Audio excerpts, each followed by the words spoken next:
They told you this story didn't exist for a reason, not because it's false, but because it's too dangerous to repeat.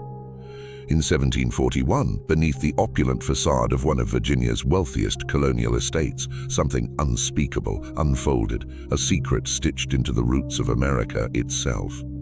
The Fairfax family wasn't just another aristocratic bloodline. They were something else entirely, something older, something darker, something that understood how to make power eternal through sacrifice, through silence, and through systems you still obey without realizing. Understand this, the bloodlines that shaped the world were never about kings or presidents. They were about control, control of land, control of bodies, control of belief. And at the black heart of this labyrinth sits the Fairfax family, whose influence has slithered silently through centuries of American history, untouched, unseen, because they know how to hide in plain sight. When Lord Thomas Fairfax arrived from England, he brought with him not just wealth but relics, symbols of ancient orders buried beneath the polite language of empire. He built his manor atop ley lines older than any map and ensured that what happened beneath his foundations would never be spoken aloud. His servants were not permitted to leave the grounds. His wives were not permitted to speak of the basement. And his heirs, well, not all of them survived childhood intact. Beneath the house, carved deep into Appalachian rock, there remains, even today, a labyrinth of chambers no historian dares officially acknowledge.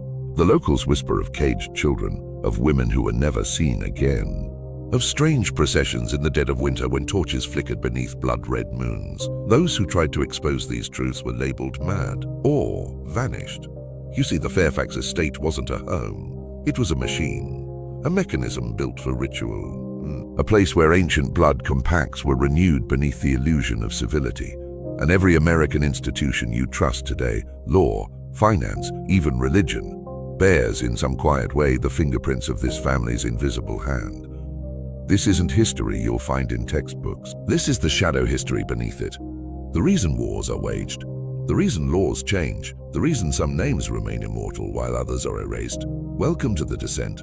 The deeper we go, the harder it will be to climb back out. What if I told you, America was never built on freedom? It was built on inheritance, not just wealth, but ancient parasitic knowledge passed through bloodlines like the Fairfax family. Knowledge of how to bind human souls to systems, how to turn generations into fuel for something older than governments, something hungrier than kings. Thomas Fairfax did not come here for land alone. He came to complete something begun long before the English ever spoke of colonies. Beneath the facade of property deeds and church sermons, Fairfax brought with him the last vestiges of a forgotten European rite, a pact older than monarchy, buried in cryptic Latin and sealed with the blood of firstborn sons. The Fairfax children were raised differently, taught not simply letters and numbers, but the geometry of control, how architecture bends the human will, how symbols placed at precise intersections of stone and soil fracture the human mind. They were taught to appear harmless in daylight, to shake hands with governors, to sip tea with bishops. But beneath the veneer, they prepared for the midnight gatherings where no light was allowed and no prayers went unanswered. Records from this era, scarce by design, burned, hidden, rewritten, but patterns remain. In census report, in the absence of certain names where heirs should have been listed, in the sudden deaths of surveyors who wandered too close to Fairfax lands, in the rise of Masonic lodges whose founding members bore strange scars beneath their collars. The manor itself, Leeds Priory as it was whispered, was not built for comfort. Its architecture mirrors ancient sacred sites, octagonal chambers aligned with solstice stars, a chapel without crosses, only blank altars of blackened stone. Underneath, tunnels, vaults, iron doors locked from the outside.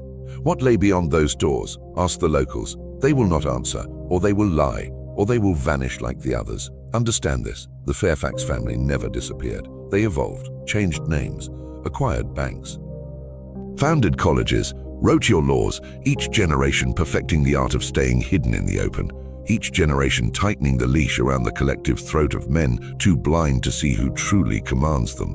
And now, here you are, pulling at a thread that was never meant to unravel. But you cannot stop now. You've already heard too much. Keep listening. The descent has only just begun. They say power is taken, but men like the Fairfax family knew better.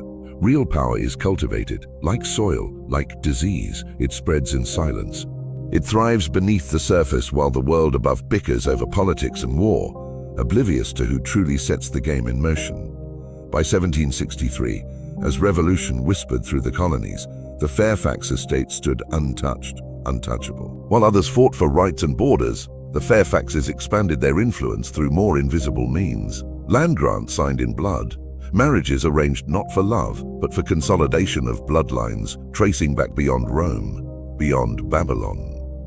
Alliances with men who carried no titles but wielded symbols older than alphabets. Their methods were not written down. They were taught through ritual. How to speak words that hollow out the human will. How to orchestrate ruin with a simple letter. How to ensnare minds through fear, through desire, through hunger for status. These were not crimes punishable by law, because the law itself was written by those who learned at their feet. And at the heart of it, the children, always the children, raised beneath black banners. Conditioned through cruelty masked as education, taught to compartmentalize pain, taught that love is weakness, loyalty is currency, and secrets are the only inheritance that matters. Some survived to become senators. Others were never seen again after the winter solstice ceremonies. Visitors to the estate in these years reported strange sights. Pale figures in hoods, gathering before dawn, livestock mutilated with geometric precision, music from beneath the earth. Music that did not sound like any known instrument, and yet no authorities came, no churches intervened, because those who might have opposed them were already compromised. The Fairfax family did not merely survive history's storms, they directed them. Banking panics, slave rebellions, the shifting of borders, each event a lever pulled, a dial turned, a sacrifice made to keep the machine running. They understood something modern man has forgotten. Civilizations are not built to free men. They are built to contain them. The Fairfax name faded from headlines. That was deliberate. The true families always vanish from view when their work is done. But their influence only deepened, bleeding into the very soil of America's institutions. And you, listener, you're already infected. You've already begun to see the cracks beneath reality. Keep going. There is no turning back now. You must understand, what the Fairfax family perfected was not wealth, not status. It was continuity, the art of never dying, not through immortality of flesh, but through permanence of influence. A bloodline is merely a vessel. But an idea, carefully engineered, carefully hidden, can survive centuries without suspicion. By 1781, while America celebrated its so-called victory against empire, the Fairfax family quietly repositioned itself. Estates were sold, yes. Names altered, yes. But beneath the surface, the machine of influence remained untouched. Courts, banks, churches, all threads in the same unseen web. And at the center, not men, not kings, not presidents, but a principle forged in shadow, obedience through invisible structures, submission through inherited fear. Their methods were ancient because ancient methods never fail. Divide blood from spirit. Teach the body to crave control while convincing the mind it is free. The Fairfax schools became training grounds, not for citizens, but for future architects of control. Law, finance, medicine, disciplines reduced to tools of psychological engineering. Behind their curriculum hid symbols, rites, codes designed to fracture and reassemble young minds into willing agents of the unseen order. Children who resisted were punished beneath stone cellars where no screams escaped. Some emerged obedient, others did not emerge at all. There are records, names scratched into brick with fingernails, ledgers with columns of vanished youths.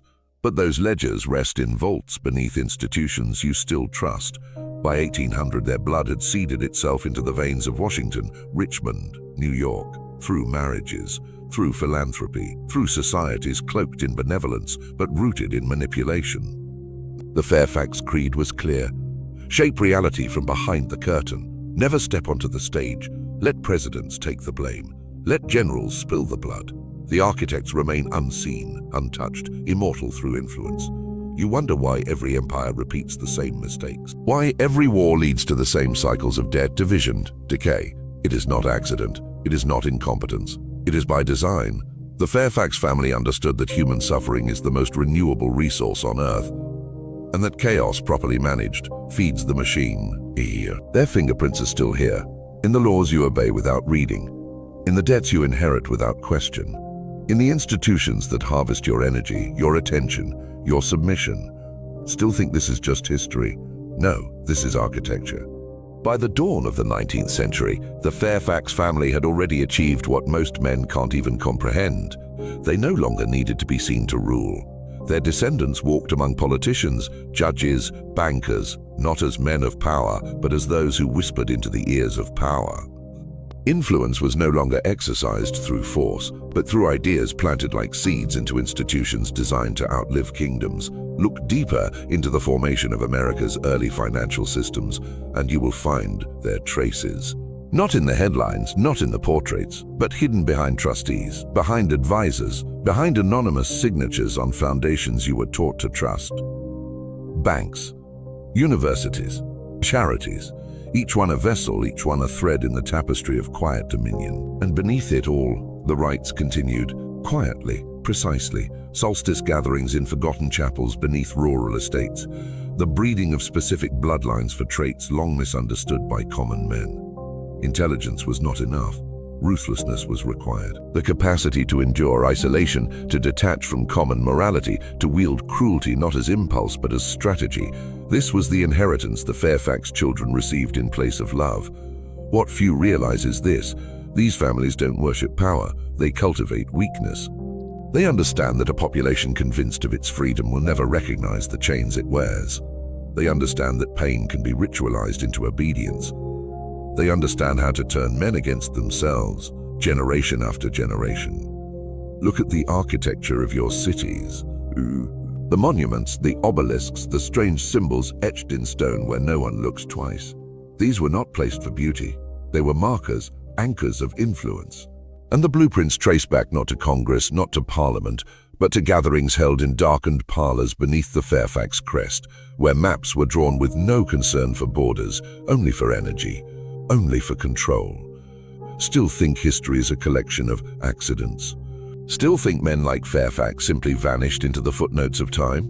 No, they transformed, like a serpent shedding skin to remain unseen while it tightens around the throat of civilization. Now ask yourself, why was this story hidden from you? Because you were never meant to see the machine.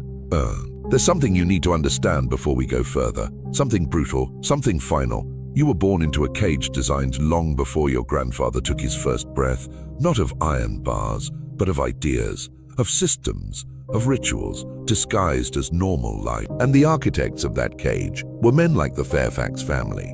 They understood a truth so few are willing to face. Control doesn't require chains. It requires belief. Belief in debt, in education, in the authority of robes and gavels, in invisible lines drawn across maps, in symbols you obey without ever asking why. By the mid-1800s, while the world bled in wars called a just, the Fairfax descendants were busy erecting a different battlefield, a war not fought with rifles, but with curricula, policies, oaths. Universities became their temples. Law schools their breeding grounds, hospitals their laboratories. They shaped the men who would shape the world. They trained them to trust the system, to defend it at all costs, never realizing they were serving ancient architects whose names had long been scrubbed from the history they were taught. What you call modernity, they called completion. The completion of a centuries-old project to bind the masses not through fear of death, but through the quiet terror of irrelevance, of financial ruin, of shame, to breed generations who would police themselves. And the Fairfax family's true genius was psychological. They learned to hide not through secrecy alone, but through saturation, to scatter fragments of their influence so thoroughly that no one institution could expose them without implicating itself. To embed their will into the very definitions of progress, of sanity, of success. Look at the flags you salute, the songs you're told to stand for. Look at the seals above courtrooms, the architecture of banks, the design of your money. Look closely, the symbols repeat, the patterns endure. Because the Fairfax bloodline endures not in name but in influence, in the cold, precise application of systems that teach you to love your own captivity. Still think this is history? No, this is your present, your reality, the air you breathe, and if this unsettles you, good, it should. Because awakening begins where comfort dies. Now ask yourself, how deep does this go? There is a reason the Fairfax story was erased, a reason their name was buried beneath land grants and renamed institutions. Because if you trace their legacy fully, you don't just expose a family, you expose the design. And once you see the design, you can never unsee it. In 1865, the Civil War ended, at least on paper. But behind the smoldering battlefields, behind the illusion of emancipation, another victory was quietly claimed. Not by North or South, but by those who funded, the ones who ensured the bloodshed, who reaped the land during Reconstruction, who placed their agents in every emerging government office.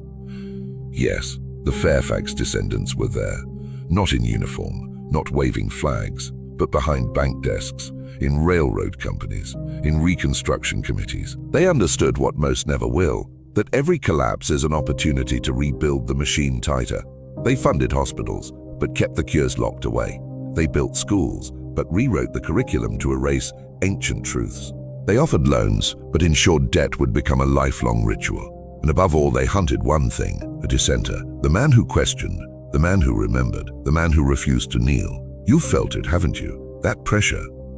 That invisible force warning you not to ask certain questions, not to speak certain names. That's not paranoia, that's the residue of ritual control. And it traces back, again and again, to bloodlines like the Fairfaxes, who knew that fear must be seeded in childhood, institutionalized in adulthood, and disguised as safety, until the soul forgets what freedom tastes like. What they began beneath the manor in 1741 has now metastasized into think tanks, into surveillance infrastructure, into digital chains that track your choices, emotions, even thoughts, all under the guise of progress. But the root remains the same. Create dependence, enforce obedience, erase resistance. And yet here you are, listening, still breathing, still able to choose. That makes you dangerous. That makes you a crack in the glass. And cracks become fractures. If you're still with me, you're not just watching a video, you're entering a pact. Remember this moment, etch it in your bones. Because after what comes next, you will not be the same man. The Fairfax family understood one principle above all others. To control the future, you must first rewrite the past. Not with lies, but with omissions, with silence. With the slow erosion of memory until even the descendants of the enslaved cannot remember who built the chains. By the late 19th century, as America's cities stretched upward and its railroads sliced across stolen lands, the Fairfaxes were no longer seen in public. They didn't need to be. Their blood had already wormed its way into the arteries of finance, law, and media. Judges bore their lineage. Bankers carried their seal in signet rings no journalist dared question. Even the churches preached sermons subtly crafted to mirror their ancient doctrine. Obey, submit, conform. What they built beneath their Virginia estate had spread. Ritual chambers disguised as archives beneath Ivy League libraries. Sealed vaults beneath courthouses where the records that could unravel everything remain locked beyond the reach of law. Sacred geometries etched into city blueprints that channel human movement like cattle toward invisible altars. You think this sounds impossible? Look again. Why do certain symbols repeat through architecture, through currency, through state seals? Why do obelisks rise where battles were fought? Why do statues stare eternally at empty spaces beneath which no public maps are drawn? These are not accidents. These are markers of dominion, reminders to those who understand the code that the machine is still functioning exactly as designed. By 1900, the Fairfax influence had evolved beyond blood. Beyond blood. It had become a network of secret societies, of corporate alliances, of political dynasties bound not by loyalty to country or faith, but to the preservation of control. Every revolution, every panic, every cultural shift was either orchestrated or permitted, so long as the machine remained intact beneath the noise. But this story isn't about history alone. It's about now, about you. Because the systems they built were designed to survive exactly this moment. The man who begins to see the pattern. The man who begins to ask why his choices feel scripted. Why rebellion always leads back to another cage. Why the same names, the same faces, the same bloodlines always seem to rise while others drown. You're not losing your mind. You're waking up. Comment this twice below to lock your place in this descent. Obedience ends where truth begins. Obedience ends where truth begins. Good truth begin. What they never wanted you to realize is this. The Fairfax family did not vanish. They became invisible. And invisibility is the final form of power. Not secrecy, not stealth. Invisibility through normalization. Through turning their chains into traditions so deeply embedded, you wouldn't even recognize them as chains anymore. By 1913, with the creation of the Federal Reserve, a system wrapped in complexity, designed to appear as governance but operating as quiet servitude, their influence was secured beneath layers of bureaucracy too dense for common men to question. Beneath that system, bloodlines. Names altered through marriage, concealed beneath corporate charters, preserved through trusts older than your nation's laws. The Fairfax blood remained hidden in the arteries of global finance, still pulling the levers. They no longer needed to hold land. They held systems. Systems that shaped your thoughts before you were born. Systems that taught your teachers what to teach you. Systems that wrote your history books and burned the pages that pointed back to them. Systems that turned you into a consumer of distractions, too exhausted to trace the hand tightening around your throat. Their methods were perfected. Control through comfort, through the illusion of choice, through the seduction of safety. Bread. Circuses, debts disguised as dreams. You think elections matter? The Fairfax descendants learned centuries ago that who counts the votes matters more than who casts them. That laws are tools. That courts are theater. That rebellion is permitted, so long as it serves as controlled demolition, guiding the masses from one cage to another, never toward the exit. Still think this is paranoia? Look at the patterns. Why do crises always seem to benefit the same industries? Why does fear always lead to more surveillance, more control, more dependency on systems you never voted for? These are not accidents. These are mechanisms. Machines running exactly as their architects intended. And beneath it all, still, the rites continue. Not in old churches now, but in think tanks, in summits, in quiet retreats behind blackened windows where decisions are made that will ripple through your grandchildren's bones. The Fairfax machine survives because it adapted, because it learned to feed on your ignorance. But now you are no longer ignorant. Now you see the architecture beneath reality. And once you see it, you cannot unsee it. Keep going. The descent is far from over. You've been taught to chase success, to worship progress. To believe in the forward march of history as if humanity is ascending towards some noble summit. But what if I told you that summit doesn't exist? What if I told you progress is the bait, control is the hook? By the time the Great Wars were engineered, yes, engineered, the Fairfax descendants no longer needed to lift a finger. They had built networks so complex, so entrenched, that entire nations could be steered towards slaughter with nothing more than whispers between bankers, industrialists, and ministers who thought they served governments, but in truth served the hidden hand. War is profitable, not just in money, in reshaping societies, in tightening control, in advancing surveillance, in rewriting borders and memories. Do you think it's coincidence that after each world war, the institutions that govern you grew more powerful, less visible, less accountable? Do you think it's chance that with each blood sacrifice, the common man grew poorer, more obedient, more atomized? Look deeper. The Fairfax machine didn't just survive war. It fed on it. War destroys evidence. War buries truths beneath rubble. War allows resets to be written in treaties you'll never read, signed by men you'll never meet, in rooms you'll never enter. The Fairfax influence became silent governance. Boards, committees, foundations, institutions that no longer required the family name, only the ideology, only the continuation of the blueprint. They became architects of a world where you'd be so distracted by survival, you'd never notice your cage was shrinking with every generation. Every school you attended, every dollar you earned, every screen you stared into. All meticulously designed to bind you tighter, feed you slower, drain you quieter, until obedience became your instinct and questioning became your crime. But you kept listening. That means you are no longer one of the blind. That means something ancient in you still hungers for truth. Good. You'll need it, because from here, the descent accelerates. Prepare yourself. What comes next will make everything you've heard feel like a gentle prelude to the true horror beneath it all. There's a reason the Fairfax family no longer appears in your history books. Not because they disappeared, but because they succeeded. Once a bloodline achieves its purpose, it doesn't seek fame. It seeks permanence through obscurity. True control doesn't boast. It buries itself so deep within the machinery of your world that no rebellion can reach it. By the mid-20th century, their influence had taken on a new form. Not through banks alone, not through governments alone, but through perception itself, through media, through entertainment, through the endless stream of carefully crafted images and ideas that shape not what you think, but how you think, what you desire, what you fear, what you dismiss as conspiracy. Television, cinema, newspapers, universities, every channel you believed to be free thought was already programmed decades in advance. And behind these institutions, not presidents, not actors, not journalists, but councils, quiet gatherings of old money, old blood, and older allegiances. Some bore the Fairfax blood, most did not. It didn't matter anymore. By then, their philosophy had infected every seat of influence like a parasite wearing new hosts. You think the Cold War was about ideology? It was about consolidation, about steering billions into new systems of surveillance, new economies of obedience. Look who profited.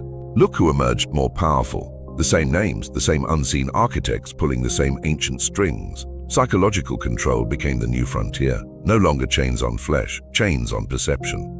Pavlov replaced shackles. Propaganda replaced prisons. Psychiatry became a weapon. The Fairfax descendants had known this long before the rest of the world caught up. They understood that if you can fracture a man's sense of self, you can lead him anywhere and make him thank you for it.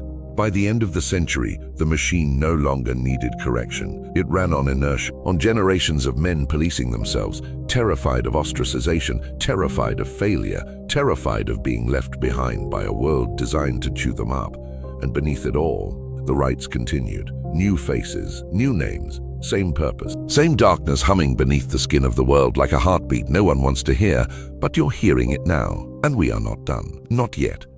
By the dawn of the 21st century, the Fairfax machine had reached its most perfect form. You no longer recognized it as separate from reality itself.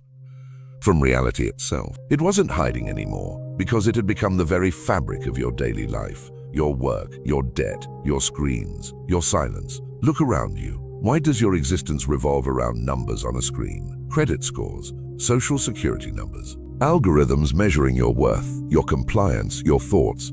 Why does every institution that claims to serve you feel more like a predator than a protector? This is not malfunction. This is not corruption. This is the final architecture of control, refined through centuries of trial, error, and sacrifice. The Fairfax family's blood became irrelevant.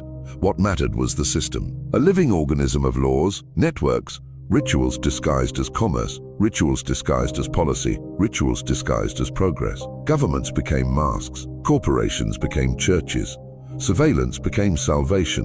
And you became both product and prisoner, wrapped in layers of distraction so dense you forgot there was ever a world before this one. Why do you think anxiety is epidemic? Depression normalized, masculinity ridiculed, families shattered? Because weak men obey, fractured men submit. Numb men never rebel. This was the plan, not an accident, a design. Crafted in rooms you'll never enter by men who learned their craft from Fairfax blood centuries ago. You've been trained to believe freedom is choice between options they provide. That rebellion is voting harder. So rebellion is voting harder. That independence is found in brands, in trends, in shallow identities pre-approved by the same machine that harvests your labor. They turned your very mind into a cage, locked not with force but with doubt, with fear, with engineered shame. And beneath it all, the rites continued. Not with robes now, but with contracts. Not with daggers, but with screens. Sacrifice no longer meant blood spilled in a cellar. Sacrifice meant your attention drained, your masculinity neutered, your purpose hollowed out until you became just another cog, grateful for the machine that devours you. Still think this is just history? Look closer. This is your present. This is now. You need to understand something crucial now. The Fairfax family never worshipped money. They worshipped systems. Systems that endure long after kings are dethroned, after borders are redrawn, after empires burn to ash. Money is a tool. Power is transient. But systems are eternal if built correctly, and the Fairfax blood knew exactly how to build them. Systems that enslave not with force, but with dependence. Systems that teach you from birth to distrust your instincts, to abandon your sovereignty, to seek validation from structures designed to keep you weak, distracted, and divided. Systems that turn your labor into energy for something you will never see, never touch, never control. They understood. Men who are afraid are easy to rule, so fear became the currency of control. Fear of poverty, fear of loneliness, fear of irrelevance, fear of standing apart from the herd. These are not accidents of modern life. They are artifacts of ancient design encoded into the very bones of society through law, through media, through culture itself. Look at the architecture of your modern world: smart cities, digital ID, biometric surveillance sold to you as safety, convenience, efficiency. All of it branded as progress, all of it tightening the noose, not to protect you from threats, but to ensure you remain a functioning, compliant component of the machine. And beneath these visible layers, the rites still continue, in data centers instead of catacombs, in boardrooms instead of chapels. Sacrifice has evolved. Now it comes in the form of time stolen, attention harvested, generations of men neutered before they ever understand their purpose. You were raised to serve a machine built by ancestors you've never heard of, for purposes you were never meant to comprehend. Still think you're free? Then ask yourself, who controls your food, your water, your communication, your medicine, your thoughts? Why do the same names, the same institutions, the same symbols persist no matter who you vote for, no matter how the wars end, no matter how many revolutions burn themselves out? Because this is not about politics. It never was. It's about ownership. Ownership. Ownership of you. Ownership of your body, your mind, your future. And the Fairfax machine, perfected over centuries, ensured you would never see the bars of your prison unless someone dragged you to them. You feel it now, don't you? That quiet dread creeping beneath your skin. That realization pressing against your ribs like something ancient waking up. You were never meant to find this path. This descent wasn't built for the masses. It was built for the few, the rare men who begin to see through the fog, who begin to recognize the patterns, who refuse to kneel even as the walls close in. The Fairfax family counted on you never reaching this point. They built systems to catch you before you fell this far. Distractions, addictions, empty ambitions, shallow identities. They offered you pleasure. They offered you comfort. They offered you endless opportunities to sell your strength for convenience. And most men did. Most men still do, but not you, not now. Understand this, the machine they built is not just external. It is psychological. It whispers to you in moments of weakness. It teaches you to doubt your instincts, to dismiss your hunger for truth as madness. It convinces you that slavery is safety, that obedience is virtue, that questioning is dangerous. And they are right. It is dangerous. Dangerous to them, dangerous to the structure they've maintained for centuries on the backs of men too broken to resist. Look at the modern man, overworked, overmedicated, to screens, terrified of confrontation, afraid to lead, afraid to love, afraid to stand alone. This is not a natural evolution. This is the result of generations of engineering, to break the spine of masculinity, to shatter the will of fathers, to sever sons from their ancestors and drown them in shame disguised as enlightenment. Why? Because weak men cannot threaten power. Weak men build nothing, defend nothing, question nothing, question. And so the Fairfax machine ensured that weakness became the default, through policies, through culture, through systems designed to erode the soul drip by drip. But weakness is a choice, and awakening begins when you reject that choice, when you reclaim your mind, when you burn their programming from your flesh, and remember who you are beneath it all. This is why they fear men like you, not because you're dangerous now, but because if you finish this descent, you will become something they cannot control. Here at the bottom of it all, the last mask falls away. The Fairfax family was never about wealth, never about titles, never about blood. It was always about one thing: control of the human soul. Not in some religious sense, in a far older, far colder reality. Control of your time, control of your energy, control of your decisions, control of your future without you ever realizing it. Everything you've been taught about freedom was inverted from birth. Freedom wasn't given to you. It was taken from you the moment you accepted the systems around you as natural. The Fairfax blueprint, refined over centuries, ensured you would inherit a world where rebellion means nothing, where revolution only feeds the machine, where your anger is already accounted for, already commodified, already redirected toward another false enemy. This is why they laugh in their circles of glass and stone. This is why their descendants sit silent in foundations and think tanks while men argue in the streets, because they know nothing changes until the roots are burned out, and no one dares touch the roots. But now you've seen them. Now, you've traced the lines of control back through history, through lies, through blood. You've understood the architecture beneath the illusion. You see how everything from your taxes to your entertainment to your very fears have been engineered to keep you small, silent, contained. The Fairfax legacy isn't gone. It lives on in every institution that demands your obedience without offering you meaning. It lives on in the algorithms, the contracts, the endless distractions pulling you from purpose. It lives on in your doubts, your apathy, your resignation. This machine doesn't need to enslave your body. It already captured your mind. But here now, you stand at the edge of that machinery, awake, aware, and with awareness comes the only thing they cannot tolerate: choice. You can turn back, forget this, drown again in comforts designed to keep you numb. That's what they expect. That's what they built this for. Or you can step forward, reject weakness, reclaim discipline, reforge your will, become the kind of man this system was designed to prevent. Not a servant, not a consumer, not a prisoner, a threat. Because a single man awakened to truth is more dangerous than an army still asleep.